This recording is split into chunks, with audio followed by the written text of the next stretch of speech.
সকলকে স্বাগত। আমি প্রগতি শুরু করছি আজকের সংবাদ। সরকারের পক্ষ থেকে মাইকিং করে 24 তারিখের মধ্যে রাস্তার দুই দিকে যারা ফুটপাত ঘিরে চালা করে রেখেছেন তা খুলে নেওয়ার বিজ্ঞপ্তি জারি করেছিলেন। 24 তারিখের মধ্যে না খুললে প্রশাসন ব্যবস্থা নেবে। আর 24 তারিখের মধ্যে বেলদা শহরের প্রায় সমস্ত চালা খুলে নিলেন ব্যবসায়ীরা। আর এই উদ্যোগকে সাধুবাদ জানিয়েছেন প্রশাসনিক কর্তারা। সরকারের পক্ষ থেকে মাইকিং করে 24 তারিখের মধ্যে রাস্তার দুই দিকে যারা ফুটপাত ঘিরে চালা করে রেখেছেন তা খুলে নেওয়ার বিজ্ঞপ্তি জারি করেছিলেন। 24 তারিখের মধ্যে না খুললে প্রশাসন ব্যবস্থা নেবে। আর 24 তারিখের মধ্যে বেলদা শহরের প্রায় সমস্ত চালা খুলে নিলেন ব্যবসায়ীরা। আর এই উদ্যোগকে সাধুবাদ জানিয়েছেন প্রশাসনিক কর্তারা। উল্লেখ থাকে, বেলদায় কোনো কেন্দ্রীয় বাস স্ট্যান্ড নেই, তাই দক্ষিণ পূর্ব পরিবহন সংস্থার বাস ডিপোটিকে কেন্দ্রীয় বাস স্ট্যান্ড করার সিদ্ধান্ত নিয়েছে রাজ্য সরকার। অপরদিকে কাঁথি থেকে বেলদা রাস্তা সম্প্রসারণের কাজ চলছে, সেই জন্য রাস্তার দুই দিকে সরকারি জায়গা খালির বিজ্ঞপ্তি জারি করা হয়েছে। পাশাপাশি বেলদা গান্ধী পার্কটি পরিষ্কার করার কথা বলেছেন মহকুমা শাসক। সেই মতো 24 তারিখের আগে প্রায় 90% চালা নিজ উদ্যোগে খুলে নিলেন ব্যবসায়ীরা। তবে কিছু কিছু দোকানদাররা এখনও স্বমহিমায় সরকারি জায়গা দখল করে বসে রয়েছেন, আর তা নিয়ে নানা কথা উঠতে শুরু করেছে। এমনকি বেলদা বাস স্ট্যান্ড থেকে বেলদা কেশারি মোড় পর্যন্ত রাস্তার দুই দিকে যে সমস্ত ব্যবসায়ীরা রয়েছেন তারা সকাল থেকে ফুটপাত ঘিরে সাইকেল মোটরসাইকেল ঢাকা দিয়ে দেদার রেখে যানজট তৈরি করছেন। প্রশাসনের পক্ষ থেকে তাও রাখা যাবে না বলে কড়া নির্দেশ দেওয়া হয়েছে। ফলে দেখা যাবে 24 তারিখের পরে কতটা সরকারি নিয়ম মেনে এই এলাকার ব্যবসায়ীরা কাজ করলেন। এমনকি বেশ কিছু দোকান তাদের নিজস্ব পাকা বাড়ি দোকান থাকা সত্ত্বেও রাস্তার মধ্যে চালা করে দোকান করছেন, সেগুলিও ভাঙার কথা বলেছেন প্রশাসনের কর্তারা।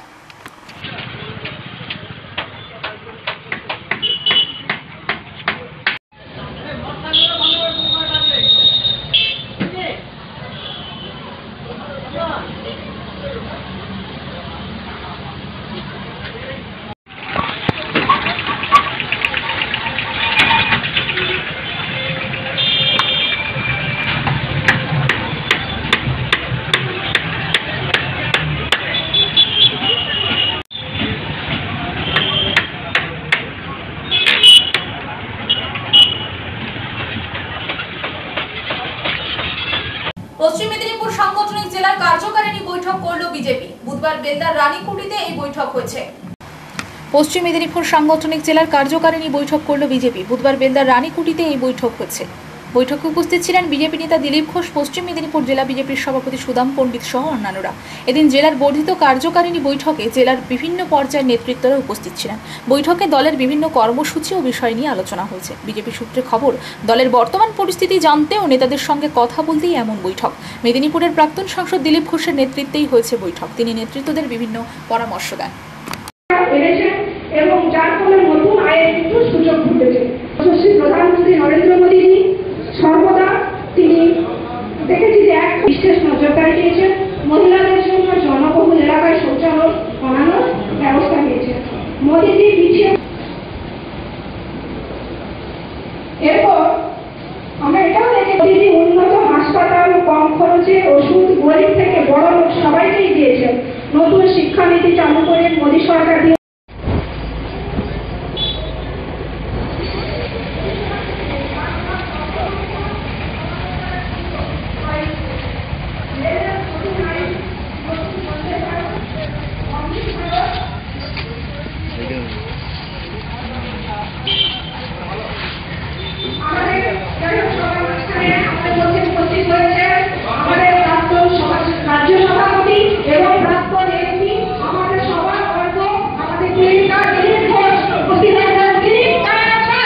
পশ্চিম মেদিনীপুরের কেশপুর ব্লকের কেশপুর সুকুমার সেনগুপ্ত মহাবিদ্যালয়ের সামনে অবস্থান বিক্ষোভে বসলেন ভারত জাকাত মাঝি পরগনা মহলের সদস্যরা।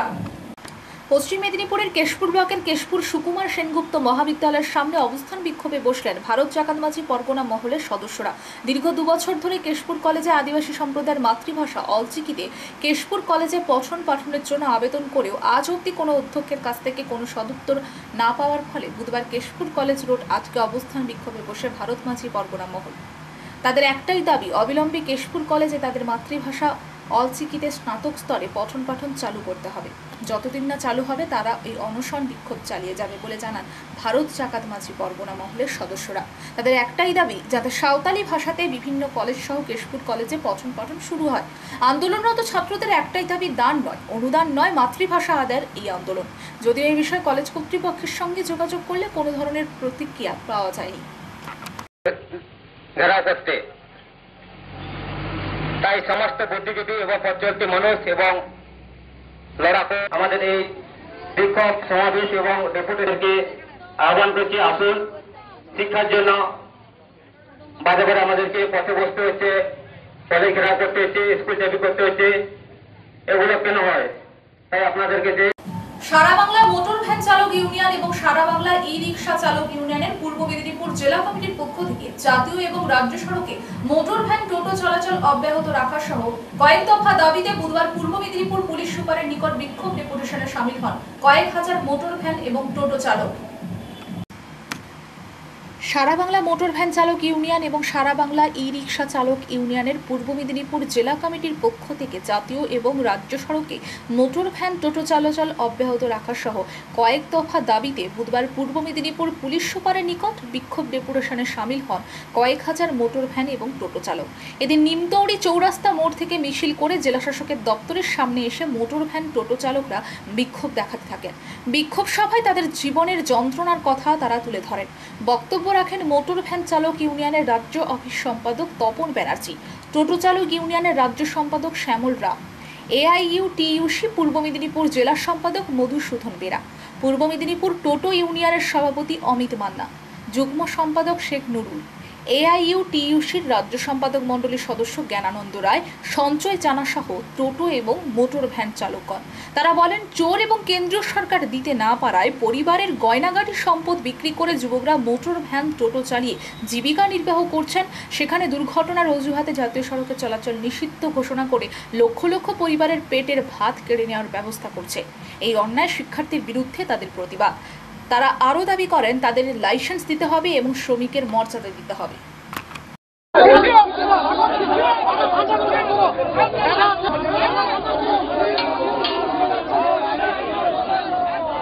হকার উচ্ছেদ ও পুনর্বাসনকে কেন্দ্র করে এগরায় ব্যাপক উত্তেজনা ছড়ালো। বুধবার দুপুরে হকার ইউনিয়নের পক্ষ থেকে পুনর্বাসনের দাবিতে এগরা শহরের ত্রিকোণ পার্কে বেশ কয়েক ঘন্টা পথ অবরোধ করে বিক্ষোভ দেখায় স্থানীয় হকারীরা। হকার উচ্ছেদ ও পুনর্বাসনকে কেন্দ্র করে এগরায় ব্যাপক উত্তেজনা ছড়ালো। বুধবার দুপুরে হকার ইউনিয়নের পক্ষ থেকে পুনর্বাসনের দাবিতে এগরা শহরের ত্রিকোণ পার্কে বেশ কয়েক ঘন্টা পথ অবরোধ করে বিক্ষোভ দেখায় স্থানীয় হকারেরা। অবশেষে এগরা থানার পুলিশের হস্তক্ষেপে পরিস্থিতি স্বাভাবিক হয়। প্রসঙ্গত, রাজ্যের মুখ্যমন্ত্রী মমতা বন্দ্যোপাধ্যায় নির্দেশ দিয়েছে সমস্ত পুরসভাগুলিতে ফুটপাত দখলমুক্ত করতে হবে। সেই নির্দেশ অনুযায়ী এদিন সকাল 11টায় এগরা শহরের ফুটপাত দখলমুক্ত করতে প্রশাসনের পক্ষ থেকে অভিযান চালানোর কথা ছিল, কিন্তু তার ঠিক আগেই সকাল থেকে পথে নেমে মাইকিং করে বিক্ষোভ দেখায় হকারেরা। পথ অবরোধের খবর পেয়ে এগরা থানার পুলিশ ঘটনাস্থলে এলে পুলিশকে ঘিরেও বিক্ষোভ দেখায় হকারেরা। হকারদের অভিযোগ, আমাদের আগে সঠিকভাবে পুনর্বাসন দিতে হবে, আর তা না হলে আমরা প্রশাসনকে দখলমুক্ত করতে দেব না। পাশাপাশি এদিন এগরা পুরসভার পুরপ্রধান স্বপন নায়কের বিরুদ্ধে দুর্নীতির অভিযোগ তুলে প্রতিবাদে সরব হন হকারেরা। তাদের দাবি, পুরপ্রধান রাতের অন্ধকারে গুন্ডা পাঠিয়ে হকারদের হুমকি দেওয়া দিচ্ছে। কিন্তু পুরপ্রধান স্বপন নায়ক বলেন, এই সমস্ত অভিযোগ মিথ্যে। এই নির্দেশ আমার নয়, রাজ্যের মুখ্যমন্ত্রীর নির্দেশে ফুটপাত দখলমুক্ত করা হচ্ছে। পুরসভার পক্ষ থেকে পুনর্বাসনের ব্যবস্থা করা হচ্ছে, কিন্তু আগে সম্পূর্ণভাবে জবরদখল মুক্ত করা হবে। এরপরে এদিন আন্দোলনকারী হকারেরা এগরা পুরসভার মেন গেটে তালা লাগিয়ে বেশ কিছুক্ষণ বিক্ষোভ দেখান। অবশেষে এগরা থানার আইসি অরুণ কুমার খাঁর উপস্থিতিতে পরিস্থিতি স্বাভাবিক হয়। কিন্তু এগরার পুরপ্রধান স্বপন কুমার নায়ক বিক্ষোভকারীদের বিরুদ্ধে পুরসভার তরফে থানায় FIR করেন। কিন্তু এখন দেখার বিষয় যে এগরায় বুলডোজার দিয়ে পুরসভা প্রশাসন ফুটপাত দখলমুক্ত করতে পারবে নাকি, হকারদের দূরত্ব থাকবে, সেদিকে তাকিয়ে রয়েছে পুরবাসী।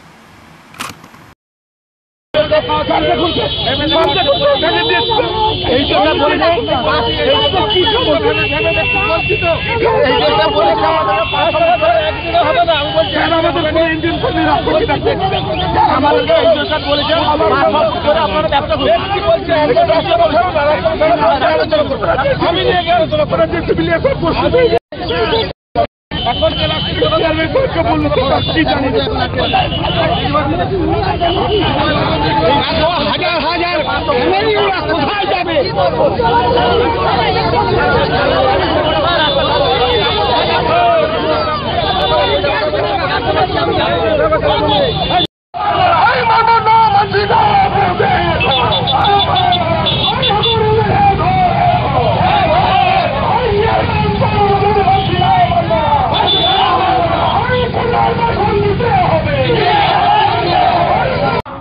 নিজস্ব পার্সোনাল ভাড়া করা গুন্ডা পাঠিয়ে বিভিন্ন রকম মন্তব্য করে আজকে বলছে আমাদের যে দিদি আসছে আর আলো কিনা তোমাদের পিছন ভাঙিয়ে দিই।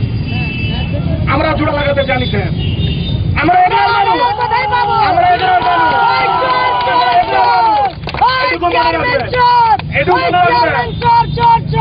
আপনাকে যেরকম আমরা বসাতে পারি, আমি ওই গদিটা আমরা টেনে আনতে পারি। আপনি কি ভেবেছেন? আপনি ভেবেছেনটা কি? আপনি আপনার ভাড়া করা গুন্ডা দিয়ে দোকান পাঠিয়ে আমাদের মা বোন স্ত্রী বাচ্চাদের দুমুটা অন্য সন্তান করার জন্য পাগলের মতন এর দ্বারস্থ হচ্ছি, এর দ্বার পাঠ হচ্ছি। আর আপনি করছেন কি? আপনি করছেন আজকে অবরোধ যে পরিস্থিতিটা দাঁড়িয়েছে, আমরা সত্যি দুঃখিত। চলতে ফিরতে সাধারণ মানুষের কাছে, তাদের কাছে করজোড়ে হাত জোড়ে আমরা ক্ষমা চাইছি। কিন্তু দেখুন, এই পরিস্থিতি আমরা করতে চাইনি, কারণ আমাদের আজকে বাধ্য হয়েছি।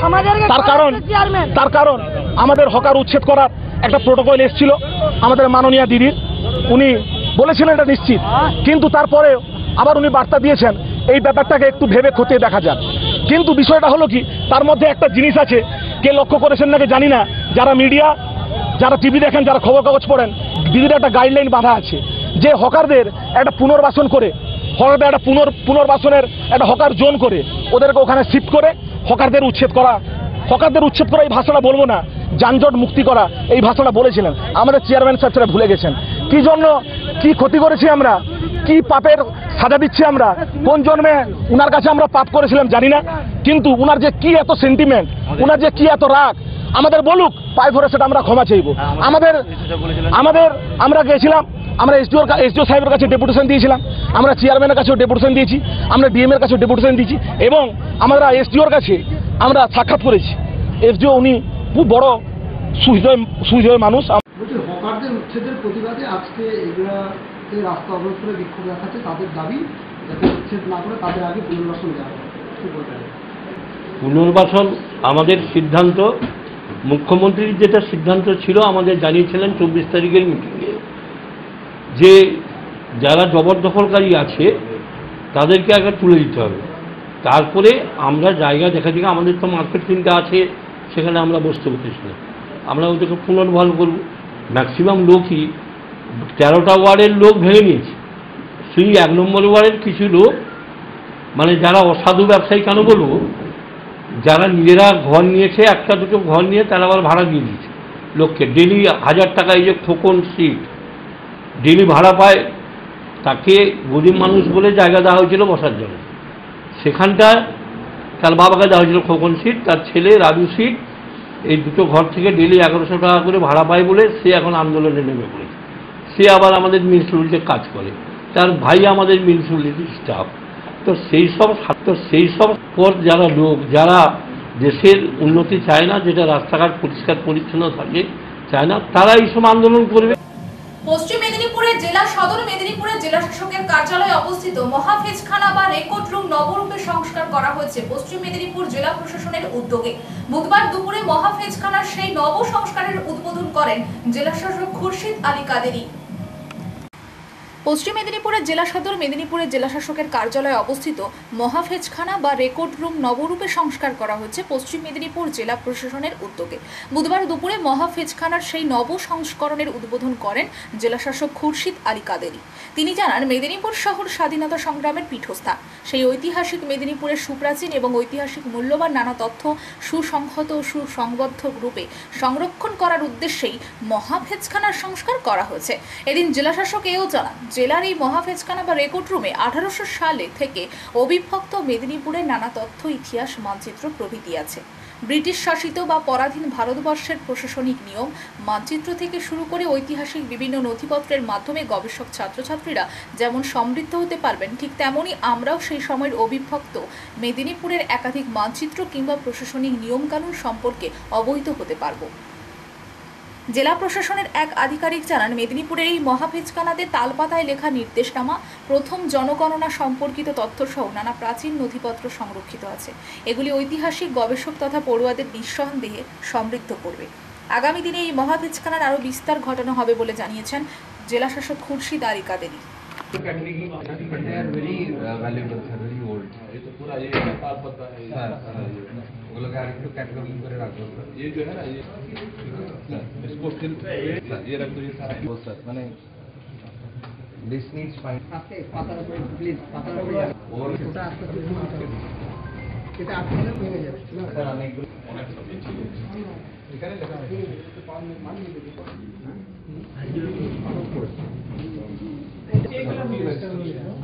एक लाख ये मुझे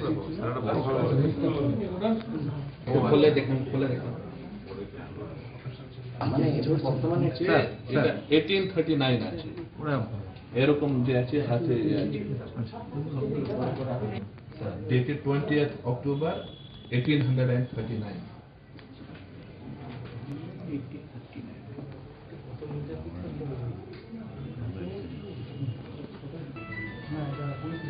जितने भी आप जो है ना ये সি আপনি জানেন কি মিদনাপুর যে আছে একটা হিস্টোরিক প্লেস আছে তো এখানে আমাদের যতগুলি ডকুমেন্টস আছে তার প্রিজার্ভেশন কনজারভেশন নিয়ে একটা উদ্যোগ নিয়েছেন আমাদের যে ল্যান্ড দফতর আছে আমি ল্যান্ড দফতরকে ধন্যবাদ জানাচ্ছি আমাদের এখানে সমস্ত যে ব্যবস্থা আছে তার জন্য এখানে ফিনান্সিয়াল সাপোর্ট দেওয়ার জন্য প্লাস মূল যে আমাদের রেকর্ড রুমস আছে they give us an historic facts plus আমাদের যে ইতিহাস কি আছে তার জন্য একটা আমাদের করছে তো আজকে যে এখানে আমাদের ইনগ্রেশন হয়েছে it is just the beginning আমাদের যতগুলি এখানে রেকর্ডস আছে যে 1853 1843 সেই সময় যে রেজিস্টার্স ছিল রেকর্ডস ছিল তার যে প্রিজার্ভেশন কনজারভেশন আছে that is of utmost importance not only for research purpose but also for administration purpose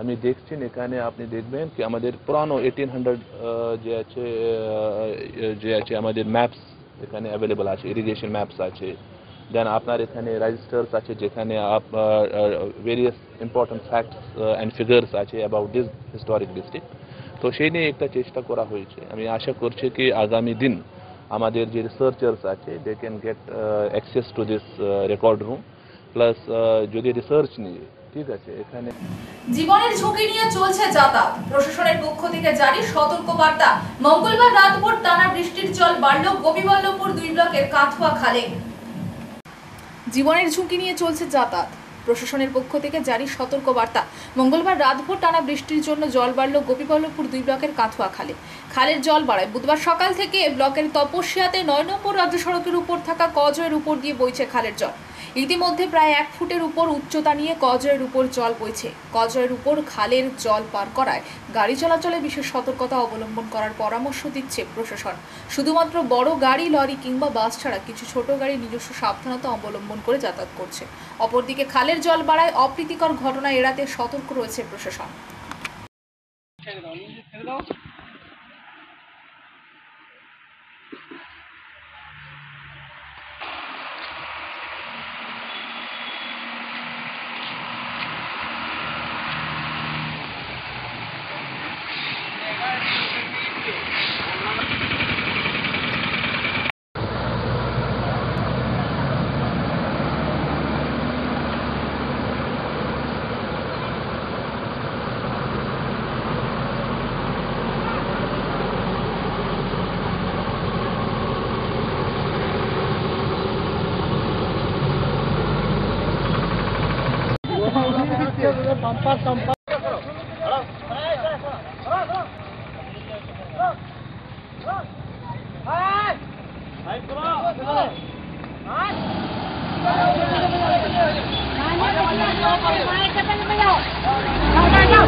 এই জায়গাটাই একটু বন্ধ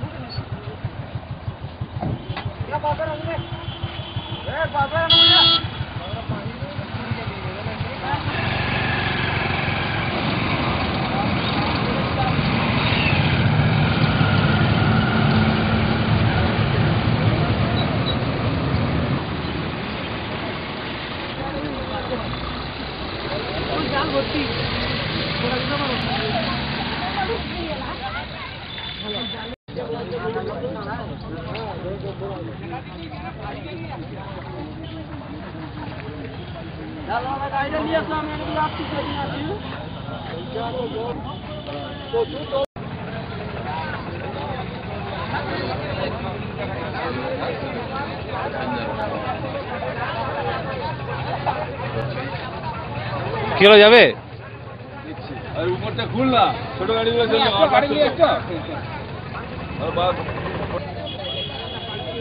গাড়ি নিয়ে আসছে?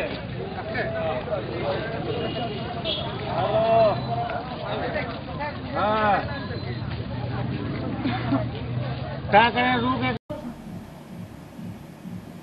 মোবাইল চোর সন্দেহে এক যুবককে পাকড়াও করলো কাঁথি থানার পুলিশ। কাঁথি সেন্ট্রাল বাস স্ট্যান্ডের একটি নামী ওষুধ দোকানের ভেতর থেকে একজনের মোবাইল চুরি করে নিয়ে পালিয়ে যায় এক যুবক। খবর পেয়ে কাঁথি থানার পুলিশ এসে এক যুবককে কাঁথি আয়ুর্বেদ কলেজের সামনে থেকে আটক করে কাঁথি থানায় নিয়ে যায়।